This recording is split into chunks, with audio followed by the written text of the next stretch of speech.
श्रीदेवी को भारतीय सिनेमा में पहली महिला सुपरस्टार होने का दर्जा हासिल है। भले ही श्रीदेवी की देह बीत चुकी हो, लेकिन उनकी यादें और अभिनय का कमाल कुछ ऐसा है जिसके कारण श्रीदेवी आज भी अपने चाहने वालों के दिलो दिमाग में अमर है। हाल ही में उनके पति बोनी कपूर ने कहा कि वो अपनी जिंदगी में श्रीदेवी की बायोपिक नहीं बनने देंगे। बोनी बताते हैं कि श्रीदेवी अपने प्रोफेशनल लाइफ को निजी जिंदगी से अलग रखती थी, इसीलिए उनकी प्राइवेट लाइफ को सिल्वर स्क्रीन पर लाने का कोई इरादा नहीं है। आप सोच रहे होंगे कि आज श्रीदेवी का जिक्र क्यों? दरअसल बोनी ने जिस तरह श्रीदेवी की प्रोफेशनलिज्म की सराहना की है, इसकी एक मिसाल हिम्मत वाला मूवी में दिखी थी। जब श्रीदेवी हिम्मत वाला फिल्म कर रही थी, उस समय उनके सितारे बुलंदियों पर थे। श्रीदेवी को चाहने वालों की कोई कमी नहीं थी। ऐसे प्रशंसकों में संजय दत्त का नाम भी शामिल है। संजय दत्त की एक चाहत थी कि कैसे भी एक बार श्रीदेवी से मिलने का मौका मिल जाए, लेकिन बात नहीं बन पा रही थी। हिम्मत वाला की शूटिंग के दौरान एक दिन संजय दत्त ने अपनी पसंदीदा अदाकारा श्रीदेवी से मिलने की जिद ठानी। इस वाकये का एक दिलचस्प पहलू ये भी है कि संजय दत्त को ड्रग्स के नशे की लत लग चुकी थी।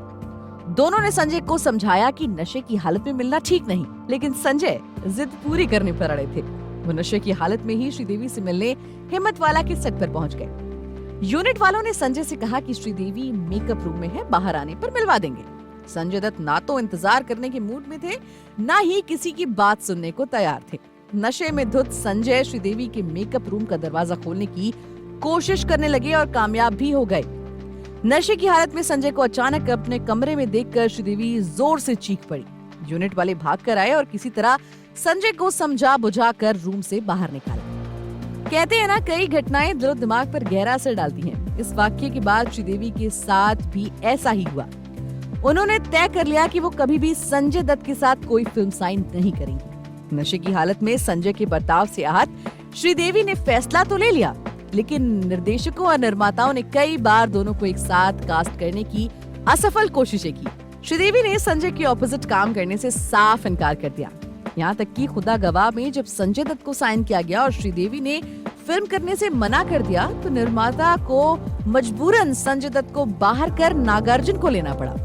कहते हैं वक्त सबसे बड़ा मरहम होता है। श्रीदेवी और संजय के रिश्तों की कड़वाहट भी धीरे धीरे खत्म होने लगी। श्रीदेवी के मन में भी संजय दत्त के प्रति नफरत खत्म हो गई और कुछ वक्त बाद श्रीदेवी ने संजय दत्त के साथ गुमराह फिल्म के लिए हामी भर दी। ये श्रीदेवी की प्रोफेशनल लाइफ की शानदार मिसालों में से एक है। उन्होंने खुद कभी संजय के साथ कड़वाहट को लेकर पब्लिक स्टेटमेंट नहीं दिया।